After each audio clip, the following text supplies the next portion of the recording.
हमारे इमाम सैयदना इमाम आजम अबू हनीफा रहमतुल्लाह ताला अलैह ने मुकम्मल नमाज बल्कि मुकम्मल फिक़ह को मुरत्तब फरमाया।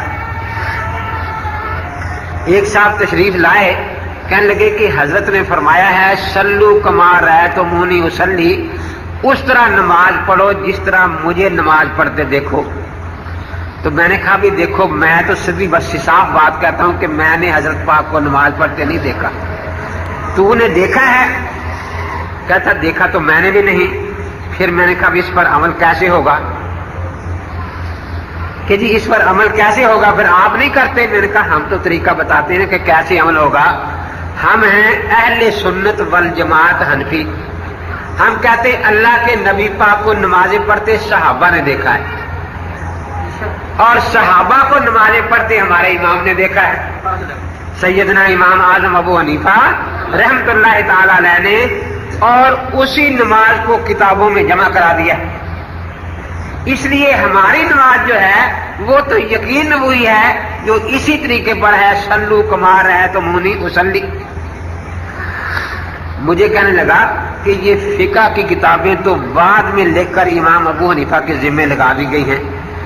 एक किताब उसके पास थी कि कदूरी 200 साल बाद लिखी गई, हिदाया 300 साल बाद लिखी गई, फलां किताब इतने 100 साल बाद लिखी गई। ये देखो कितनी तहकीक के साथ मौलवी साहब ने लिखा है कि ये किताबें इमाम अबू हनीफा रहमतुल्लाह अलैह ने देखी भी नहीं। मैंने कहा आप भी कुछ पढ़े हुए हैं या नहीं? जी मैं पढ़ा हुआ हूं। मैंने कहा इमाम आजम अबू हनीफा रहमतुल्लाह के शागिर्दों में काजी अबू यूसुफ रहमतुल्लाह अलैह और इमाम मोहम्मद का नाम सुना कभी? कि जी वो उनके शागिर्द थे। मैंने कहा जो किताबें उन्होंने लिखी थी वो यहां क्यों दर्ज नहीं की इस फरिश्त में?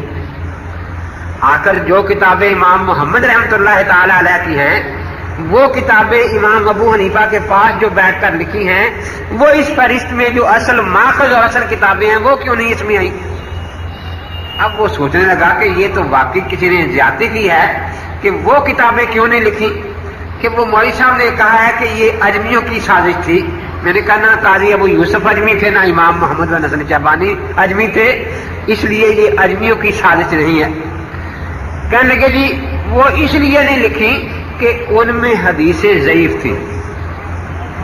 तो मैंने कहा ज़ईफ होने का क्या मतलब?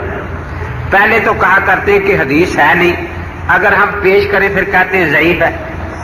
मैंने कहा इमाम अबू हनीफा रहमतुल्लाह अलैह ताबी है ना, आप जो हदीस लेंगे वो बड़े ताबी या सहाबी से लेंगे? तो सहाबा तो सारे आदिल है ना, और बड़े बड़े ताबीन भी सारे आदिल हैं। इमाम अबू हनीफा रहमतुल्लाह अलैह को ज्यादा संदेह इकट्ठा करने का शौक नहीं था कि जरूर 100 आदमियों से सुननी है जाकर रवायत, फिर बैठना है कि इनमें इतने झूठे हैं, इतनों का हाफजा खराब है, इतनों की ये बात है।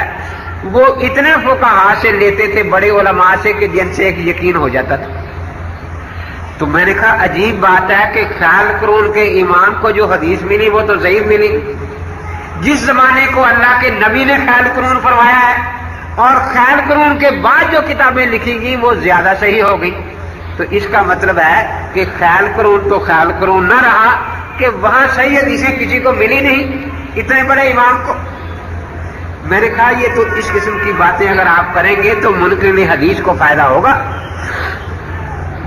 एक मुझे कहने लगा जी इमाम अबू हनीफा रहमतुल्लाह अलैह को तो 3 हदीसें आती थी।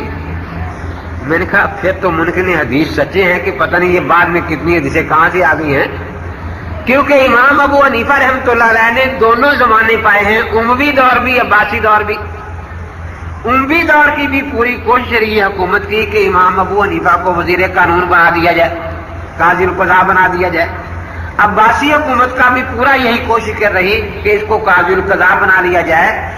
तो हुकूमत जो है वो काज़ी क़ज़ा किसको बनाती है? जिसको सबसे थोड़ा इल्म हो, या उसको तलाश करती है जो बड़ा आलिम हो।